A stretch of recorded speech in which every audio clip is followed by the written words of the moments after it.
All right, so welcome guys. This session is our final learning unit. It's learning unit 6 on conditioning and learning. So this learning unit hasn't been covered in any assignments, so you'll definitely get a question, probably quite a significant question in the exam on this learning unit. So make sure you understand all the terms and concepts, but we'll see those as we move through. So what our module outline tells us that in learning, in this particular learning unit, we'll see what constitutes learning and understand conditioning as a type of learning. And we'll look at various studies that are used to understand learning. We'll explore those. So our specific learning objectives in this, we need to be able to define what learning is. That's most important.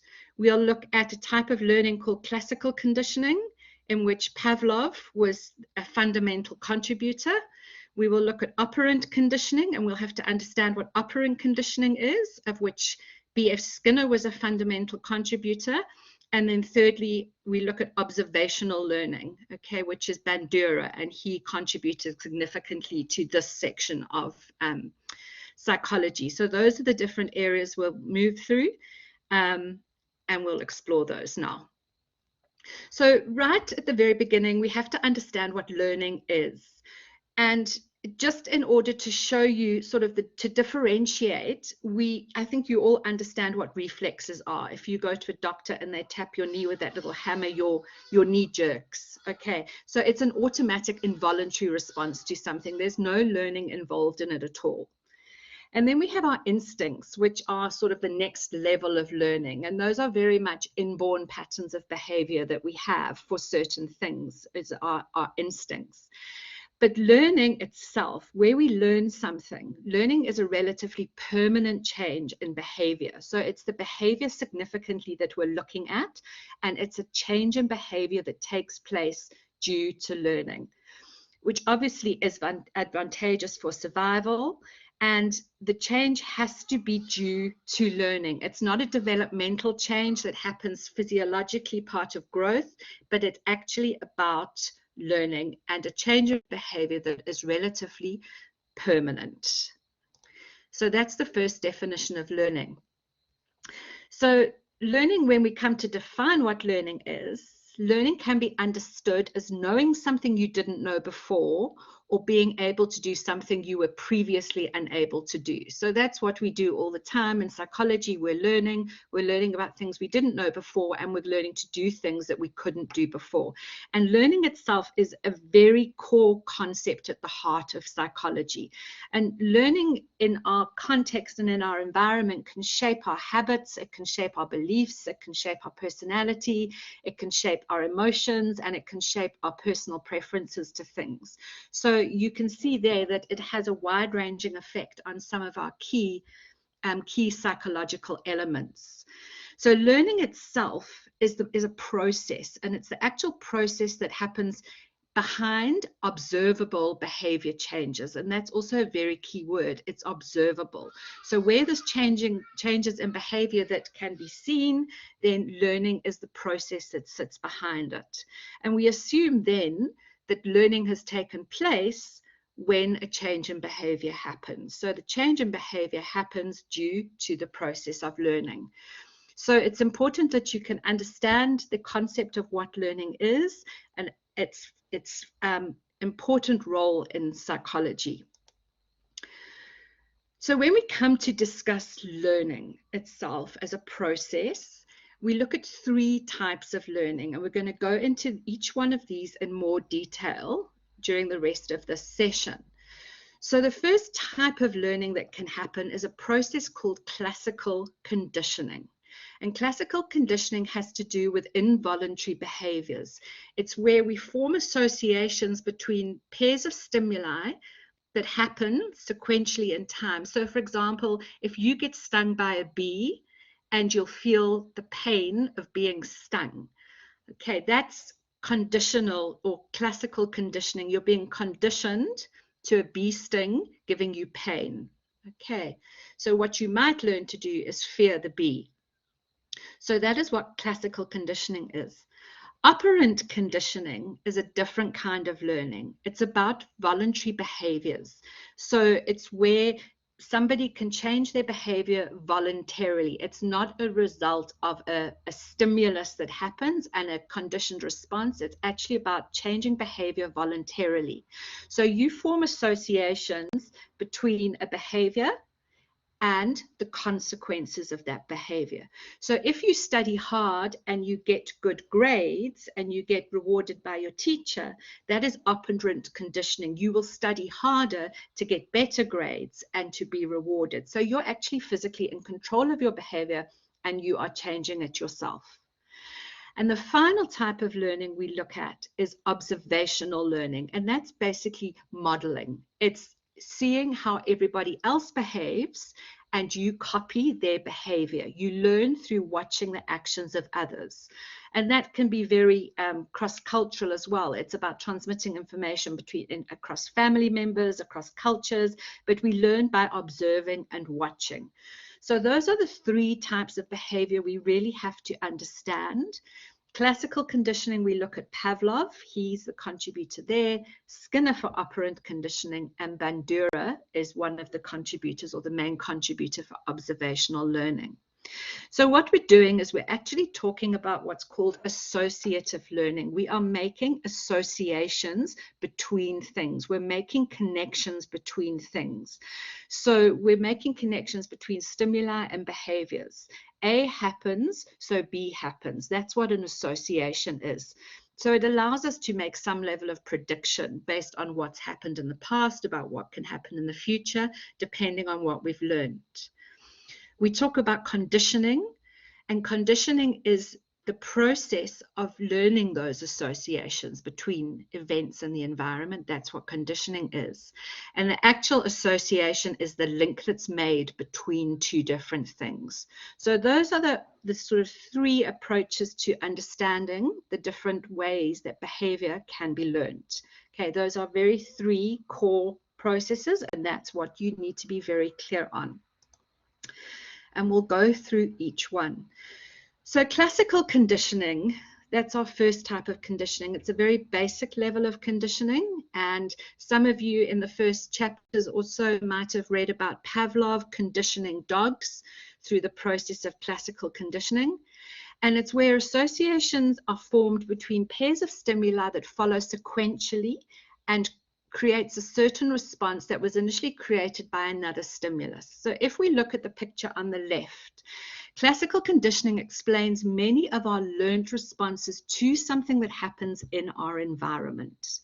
So Pavlov had a dog, and what he did was if you look at the process of classical conditioning, and we'll unpack the terms a little bit more.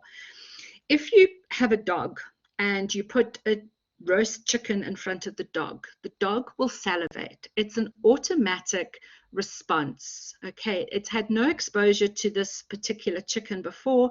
It just knows the chicken will cause the dog to salivate. It makes its mouth water. The same way if you put a delicious burger in front of us, it will salivate. If you have something that's completely unrelated to the chicken, so you have a bell, for example, and you ring the bell, the dog has no response to the bell whatsoever. It doesn't have any form of conditioned response. So the chicken creates an unconditioned response. It hasn't been taught to do that. It just happens naturally because of the chicken and its aromas and however the dog perceives the chicken. But to the bell, there's no response at all. But during the process of conditioning, the process of where the learning takes place is that the bell is rung at the same time the chicken is presented.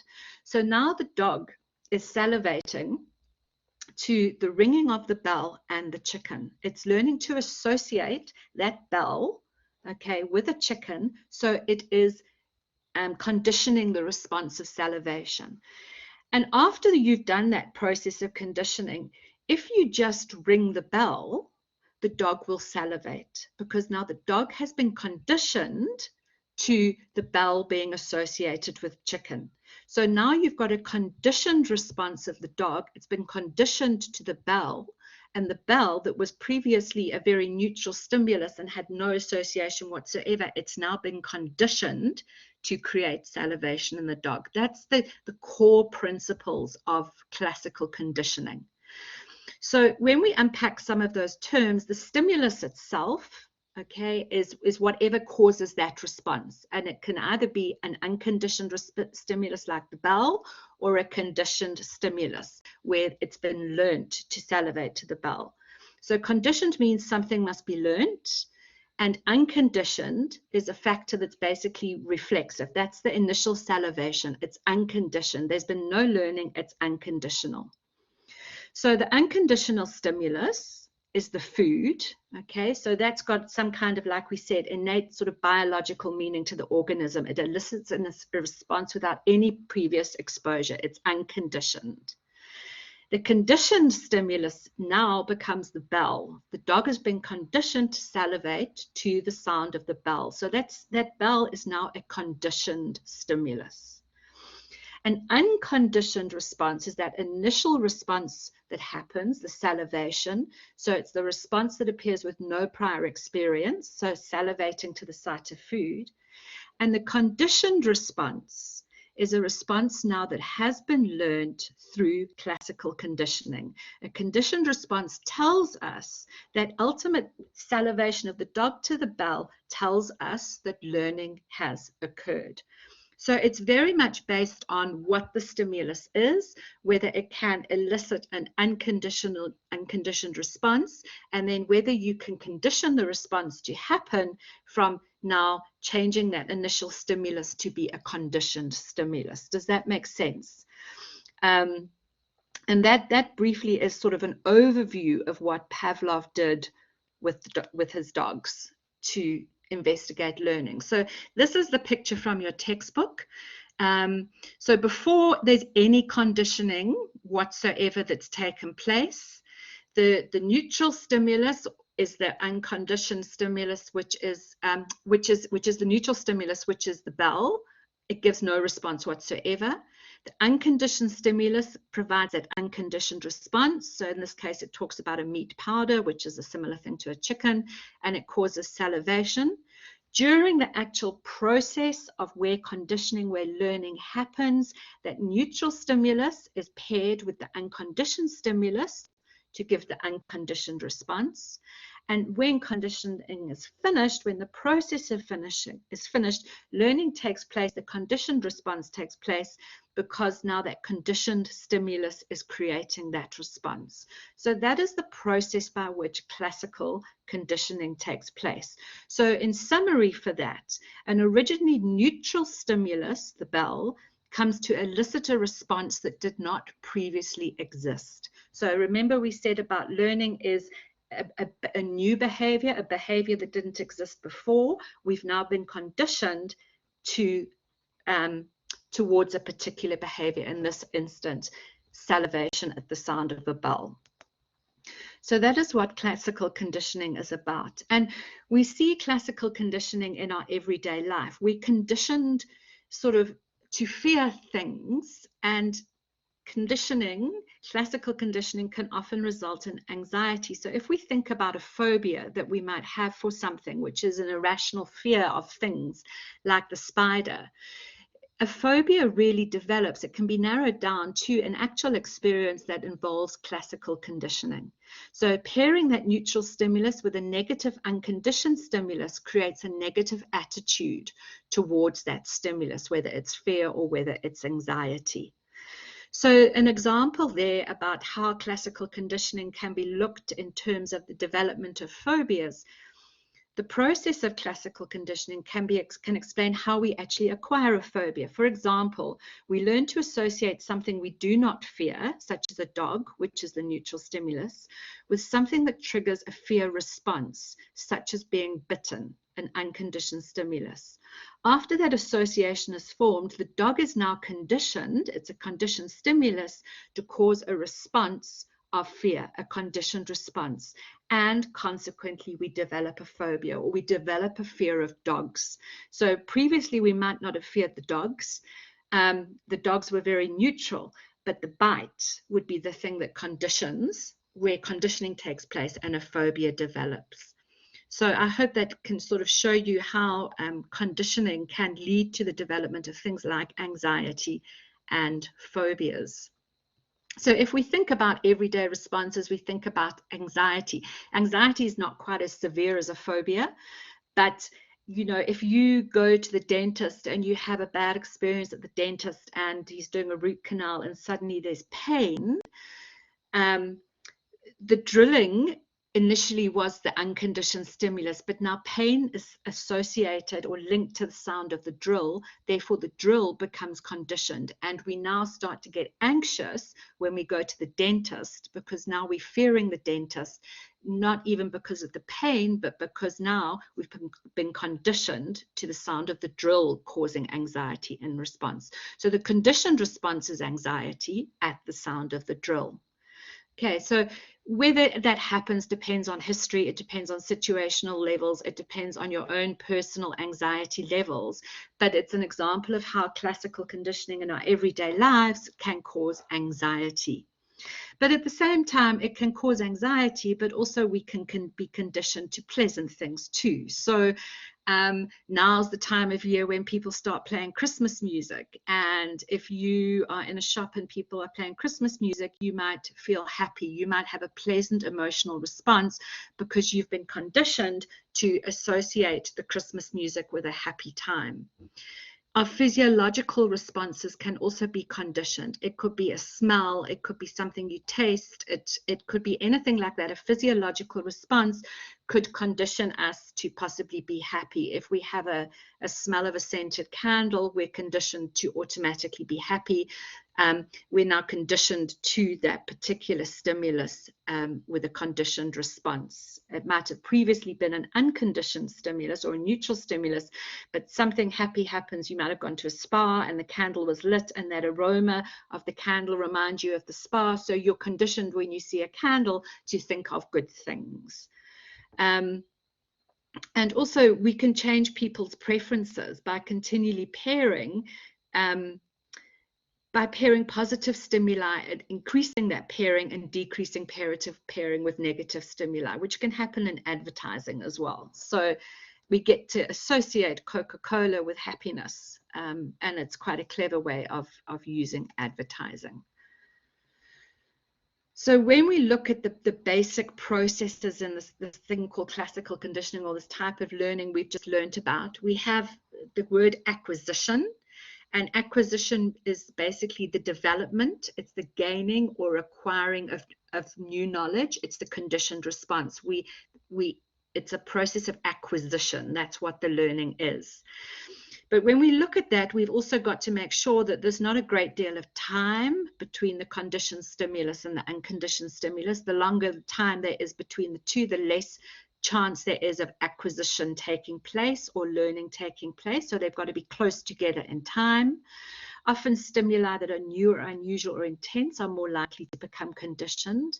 And also there's chemicals in our brain that can be released to give a pleasurable feeling when they are released. So a burst of chemicals when an unexpected reward is received can create a conditioned response. So the other words we also know is, or we need to know, is extinction. So as much as you can learn this new behavior, you can acquire this new behavior, acquire the conditioned response, it can also undergo the process of extinction. So conditioned responses can undergo extinction when the association that was made between that conditioned stimulus and that unconditioned stimulus is broken. So if we had to go back to the bell and the dog example, it's where the bell would ring, but no food would appear. So the outcome is that the dogs eventually would stop salivating at the sound of the bell only. So it sort of breaks down that conditioned response that has been learned. It becomes extinct. But actually, it doesn't completely disappear. It can just be suppressed. And so if there can be a renewal effect, there can be spontaneous recovery where that conditioned response reappears after there's been sessions of extinction training and new learning overrides old learning, which is different to forgetting something. It's just about old learning being overridden by new learning. So as much as we acquire these conditioned responses, they can also undergo the process of extinction, but they can also undergo the processes of spontaneous recovery. And remember that these are basically they're involuntary behaviors. We have very little control over this. Smoking is basically, if we smoke, we've associated the cigarette with something that has happened. So we are conditioned into, if there's a stressful situation, we have now got a conditioned response to pick up a cigarette. So yes, we would undergo extinction training to try and stop smoking. Okay, we would have to disassociate that stimulus of smoking with the response of when you take a cigarette after a stressful day and you go, oh, breathe. We would need to break that. Okay, so the process of extinction can be used in breaking down bad habits.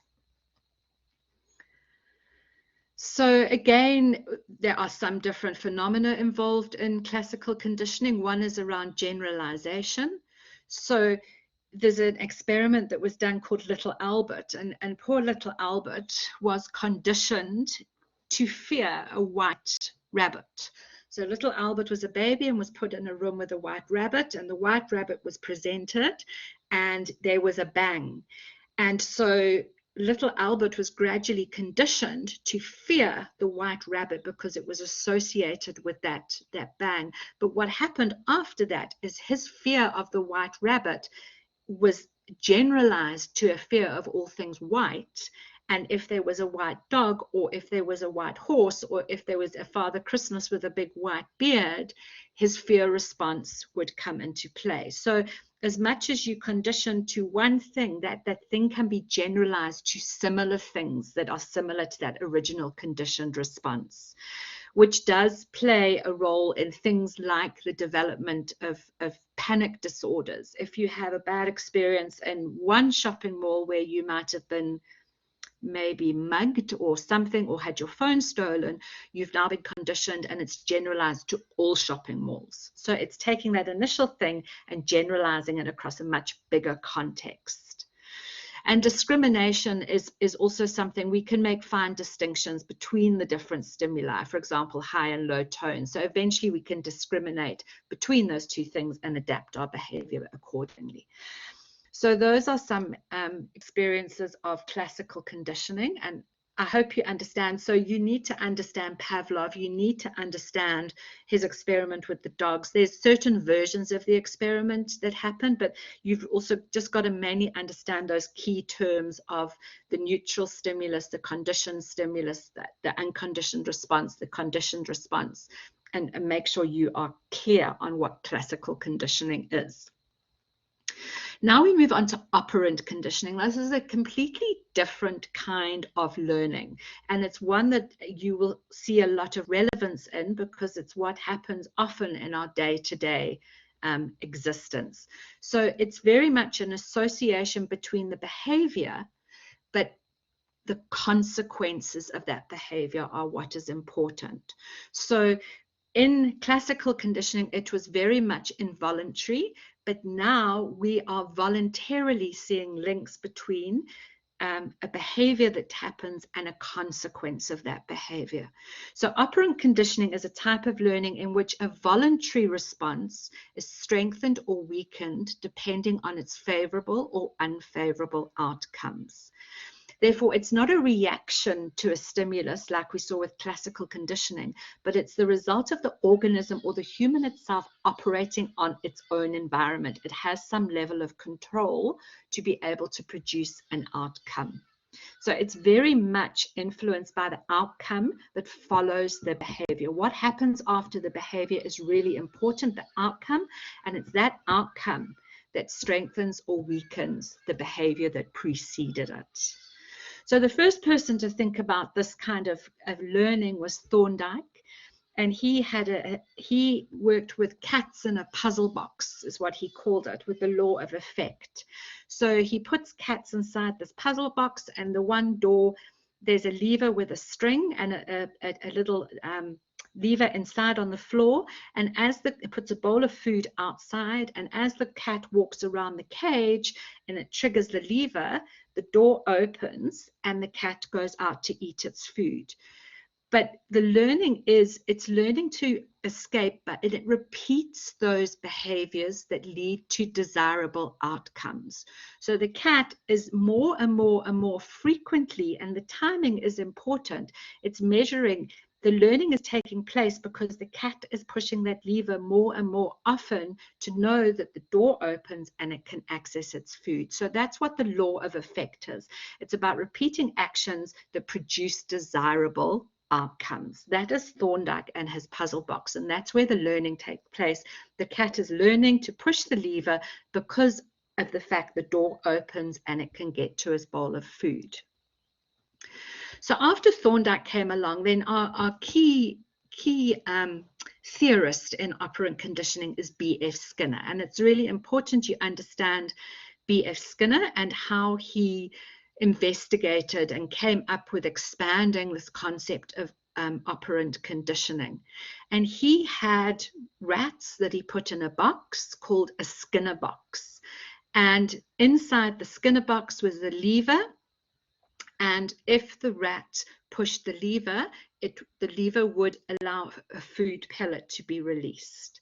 So he also had another process in the box where there was an electrical shock in the box, and if the rat pushed the lever, the electrical shocking system in the floor would be removed. So that's what a Skinner box is, and we will expand on what he learned from the Skinner box. So he basically started to develop some additional concepts when it comes to operant conditioning. So he developed a concept, what he called reinforcement, which is a primary concept in operant conditioning, about behavior being reinforced. And reinforcement occurs when an event following a response increases the likelihood of the subject making the response in the future. So that behavior has been reinforced.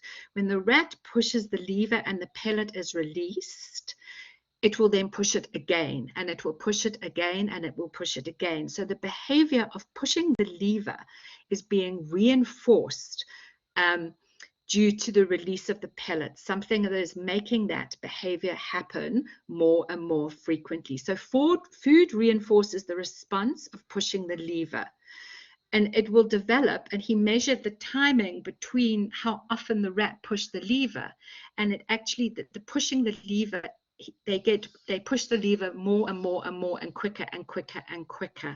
So from an initial response, there would then be this learned behavior that this is really nice. I'm going to carry on pushing this lever, and I'm going to push it and push it and push it faster and faster and faster. So he measured the response time between the behaviors, and that's where you could see the reinforcement taking place. So then what happens is he also identified that there are things called primary reinforcers. And primary reinforcers are basically things that are reinforced because they fulfill a biological need. They're unlearned. So it is our need for food.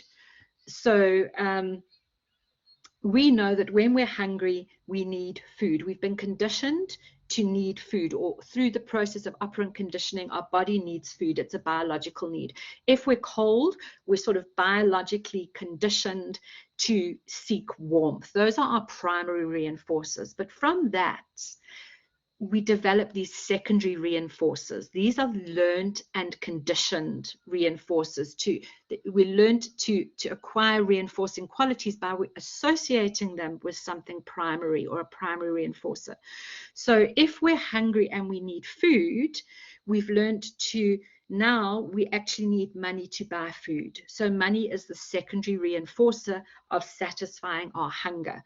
So getting food is our primary reinforcer, but we know we can't eat the money, but we have to use the money to buy the food. So that is an example of a secondary reinforcer. So primary reinforcers are unlearned, but basically they fulfill a biological need. But what the predominant influence is in our lives is those secondary reinforcers that are learned and we're conditioned and have been conditioned to acquire reinforcing qualities. Okay, so those are the two types of reinforcers that happen. So when we look at this process of operant conditioning. Again, we have acquisition, which is the process of acquiring, learning something new. We have a process of shaping. And shaping is a gradual process, and it means that we're getting closer and closer and closer to a desired response. So we begin with reinforcing behaviors that are similar to the target behavior, okay? But gradually we build up to more stringent requirements. So it's like almost when you think about training a dog, you will start with, you want the dog to jump through the hoop, you put a little bit of, hold a little dog biscuit in front of the nose, and the dog will move forward. And then gradually you'll take the dog closer to the hoop, and you'll then eventually get the dog to jump through the hoop. So you're shaping a behavior. So when we look later in our second semester around different ways of treating abnormal behaviors, operant conditioning is a very important process in getting people to change their behaviors. So if the behavior is not acceptable, or you want to change the behavior, you can gradually shape a behavior to a desired outcome.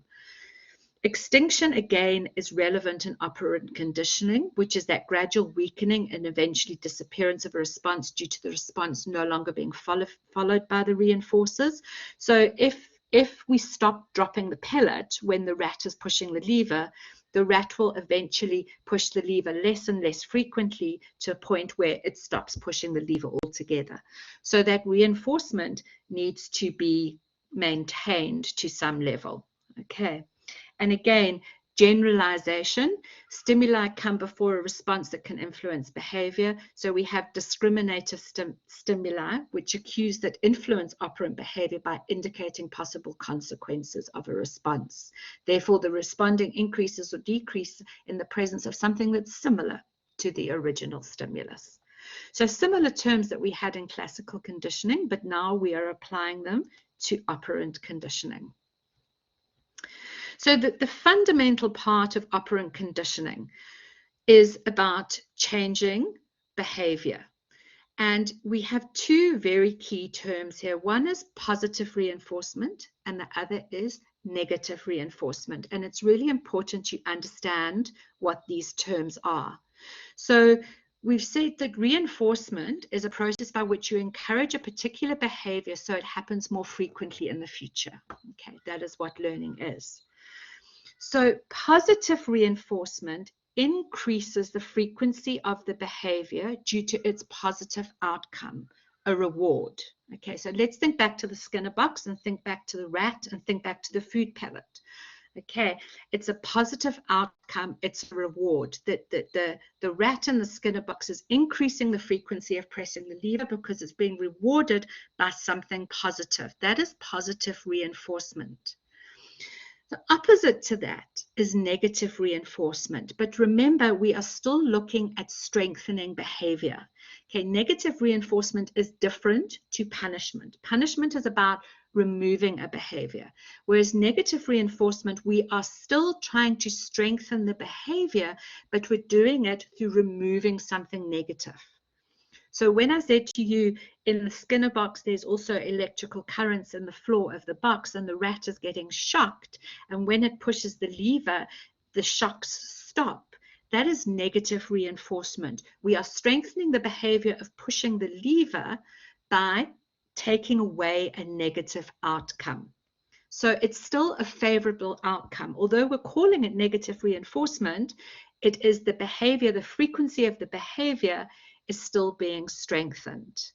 So as such, negative reinforcement is the idea that instead of adding an unfavorable outcome to determine the bad behavior, like punishment, you're actually removing something unfavorable from the situation to encourage good behavior.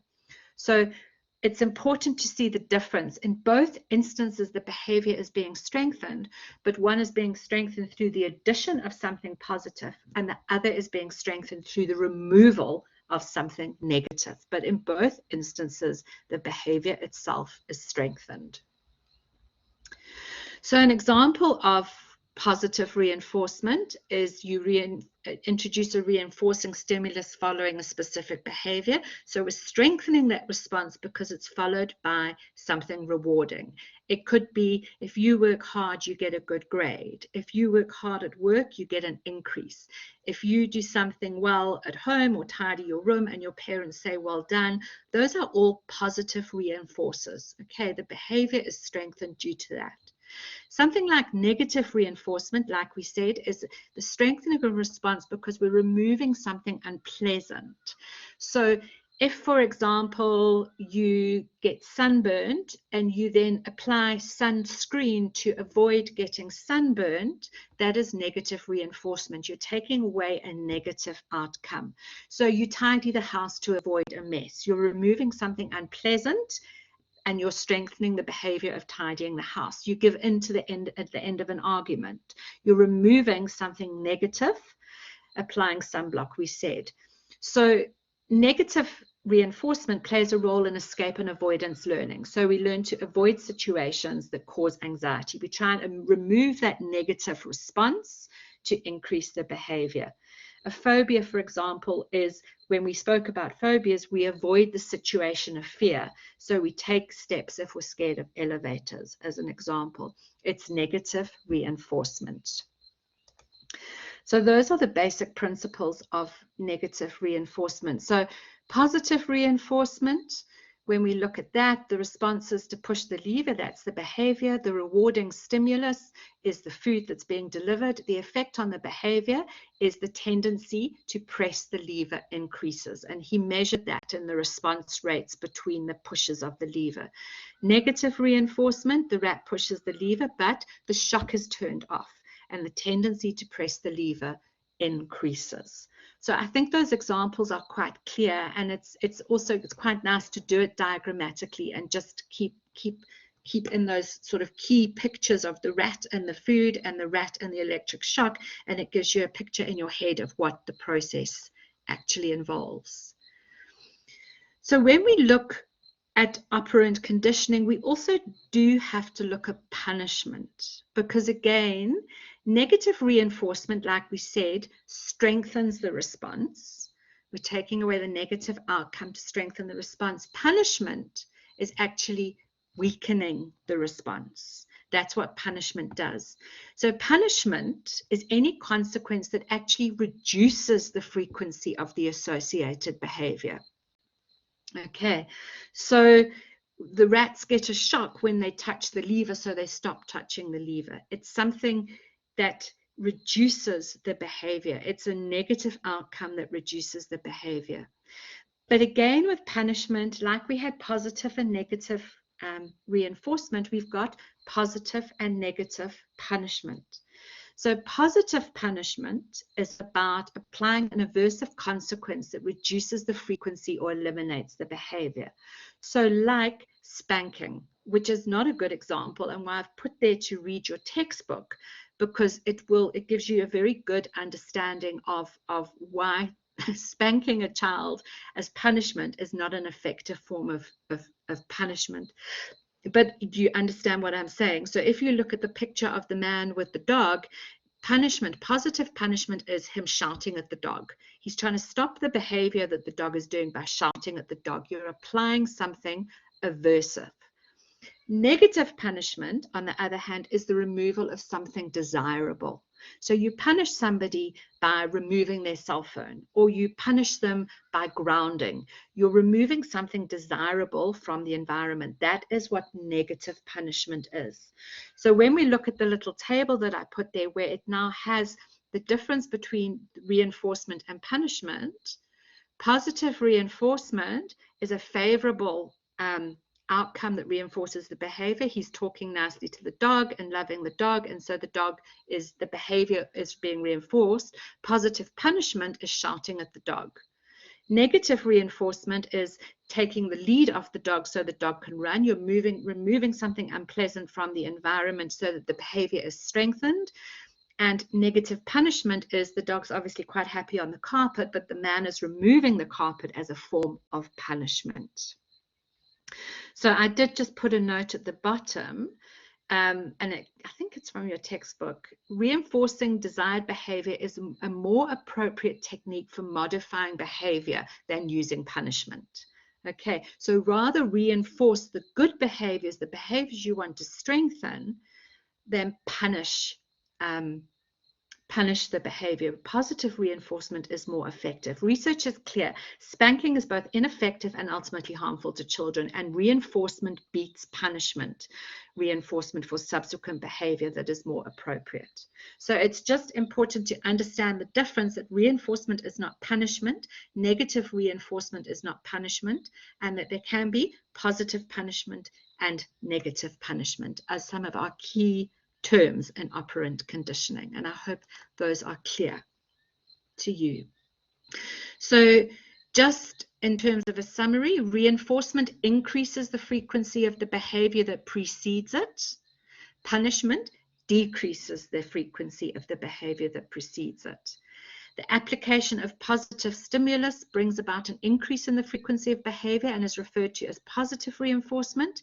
The application of a negative stimulus reduces the frequency of the behavior and is called punishment. The removal of a negative stimulus that results in the increased frequency of a behavior is negative reinforcement. The removal of a positive stimulus that decreases the frequency of behavior is negative punishment. So again, that is just a similar summary table to what we had with the man and the dog, just showing those ways that behavior increases with reinforcement and behavior is weakened through punishment.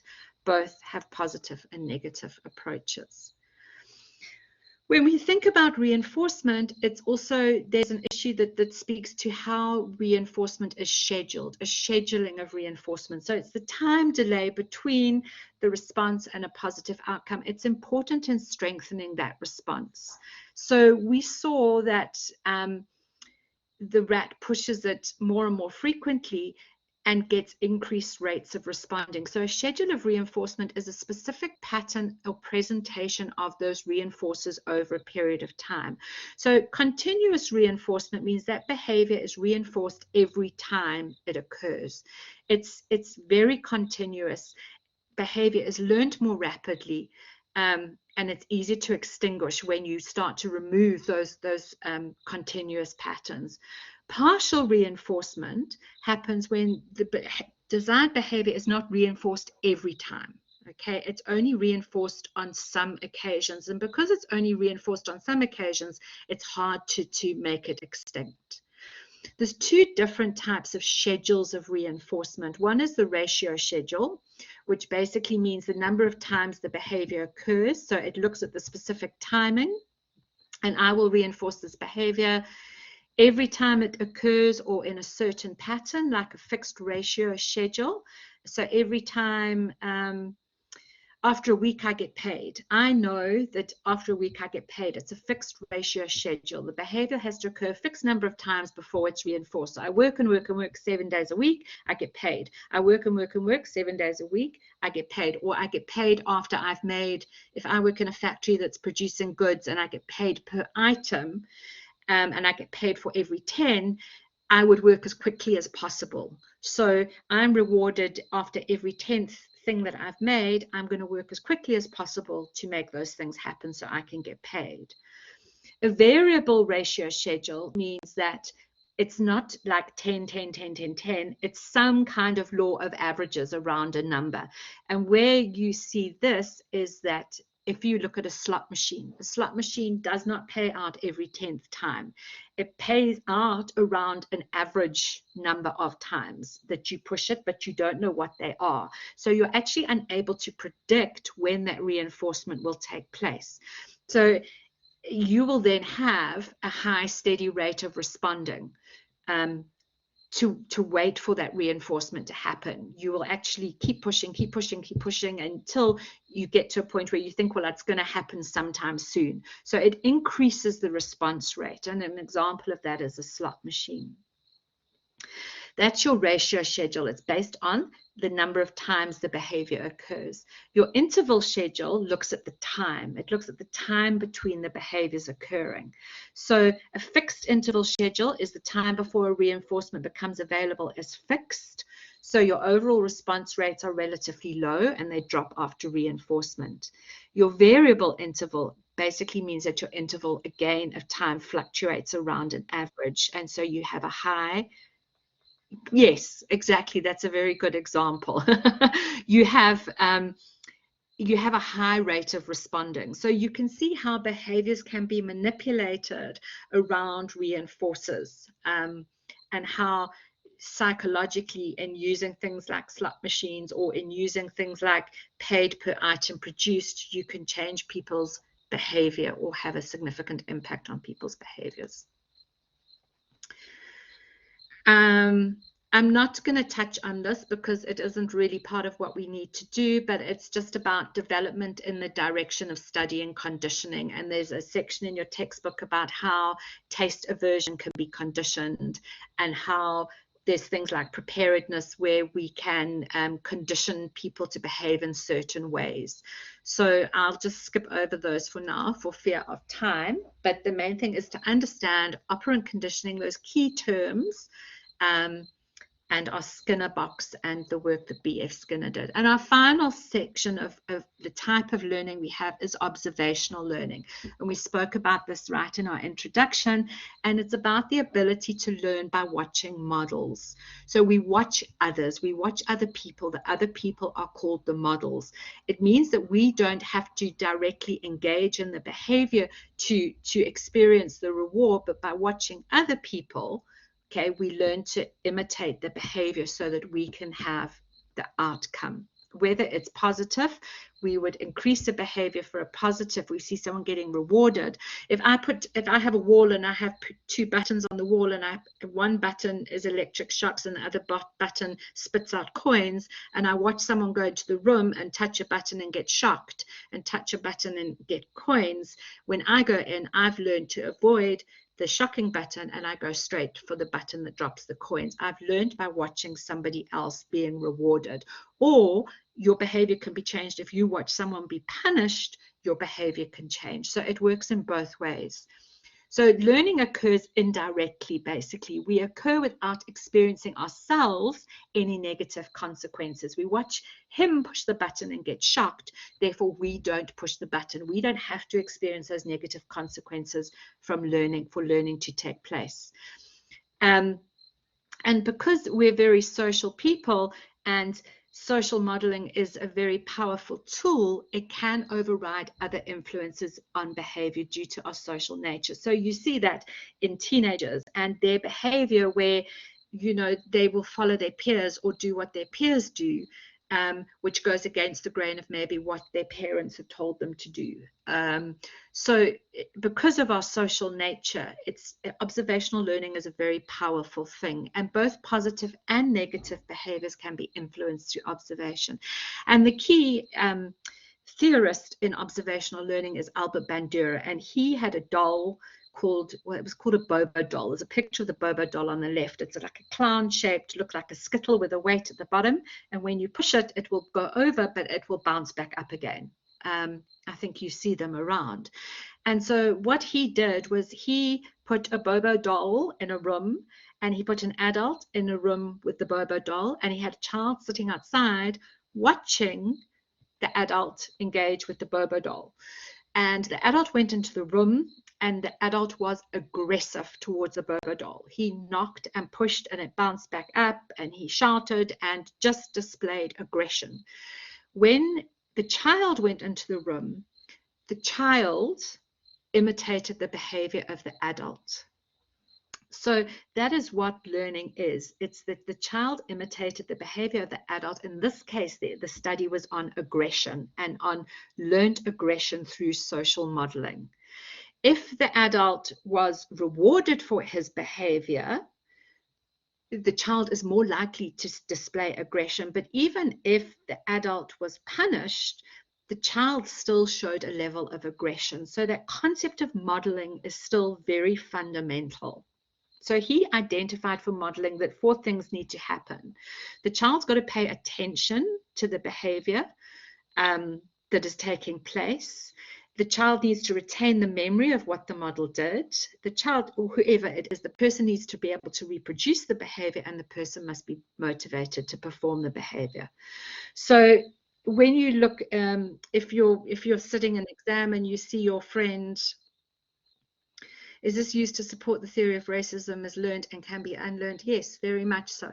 Very much so. It's conditioned. We're conditioned to become. So if you change what learning takes place, or you change the model, that's why people like mentors and role models and things like that are really important, that we can support the theory that we can unlearn racism, or stereotypical behaviors we can unlearn through putting social situations in place where that behavior or those thinking patterns are not reinforced. So for operant or for learning to take place, we need to be able to, so you can't change someone's racist behavior if they're not motivated to do so. So that is a fundamental thing. They need to be able to perform the behavior. They need to be able to retain the memory of something, of a good thing, of something that's non-racial, of something that is Ubuntu or unity or breaking down those. They need to retain that memory, and they need to be paying attention to it. So you can do it, but ultimately the most important thing is the person is motivated to perform that behavior. So that is what he did with the Bobo doll. And in the textbook, what it talks about, and this was an exam question, was it looked at the role of violence in the media. And so when you think about observational learning and you think about the experiment of the Bobo doll and aggression, what does that say about violence in media or on television? It's the power of modeling. What they see is what you get. So if you have a child who's brought up watching violent television programs and always on the news, it is strikes, or it is, we had the riots last year. Can you just imagine the power of that modeling on young children, especially in communities who were in the heart of those violent riots and those kind of outbreaks? So acts of imitative aggression were most frequent amongst children exposed to aggressive role models on TV, whose aggression was rewarded, as predicted by Bandura's theory of observational learning. So it's the power of what is seen on television, and more you see violence in films where people are rewarded for good behavior. It might be, I don't know, a bank robbery where there's shooting and violence, but ultimately the bank robber gets to take the money. He's rewarded for his battle to get into the vault. So he's being rewarded, and that means that these children are going to imitate aggression more frequently. So do violent images increase the level of aggression in youth? The concept there is that people have become desensitized to violence. So therefore, violent acts are not considered in a way that they used to be. We are become desensitized. So yes, levels of aggression would increase. The numbing effect of media violence makes us also less sensitive to the suffering of other people. High exposure to media violence causes high aggressiveness, and aggression can also be influenced by genetics. Parental modeling is very important. A predisposition, a temperament maybe to be slightly aggressive, as well as peer influencing. So it's important to understand that if we look at observational learning, let's look at it in our modern context, and let's look at some of the issues around observational learning, for example, violence in the media. And I know that the question, and hopefully I can try and find it, but it was about doing some additional research around the role of aggression in the media and observational learning. So those are our 3 different types of learning: classical, operant, and observational. I think you should have got an understanding now of what each one of those is. And I'm pretty sure you'll get an answer in a question in the exam on one of these types of learning, and probably, I would think, in an essay style question. So it probably means that you need to understand the terms and explain a Skinner box or explain Pavlov conditioning and also relate it to something in a real life situation. Guys, are there any questions on this? Thanks for engaging. Some interesting comments there, Pavan. Nice application of what we're learning. Awesome. Okay, so that is the end of the learning units. What I will do is I will do a revision session just before the exam. I'll put up the date, but what I will do is I usually send out like a Google form so that if you've got specific areas anyone needs me to focus on, because it's quite a big section of work, we can get down to specific nitty-gritties of where people want me to cover again or in more detail. But yeah, and I will, so in 2 weeks' time, we'll probably have the revision session, and shortly around then we'll have our national support session. But yeah, just make sure you understand this chapter and the concepts that are involved. So I wish you all a good evening. I'm going to stop the recording.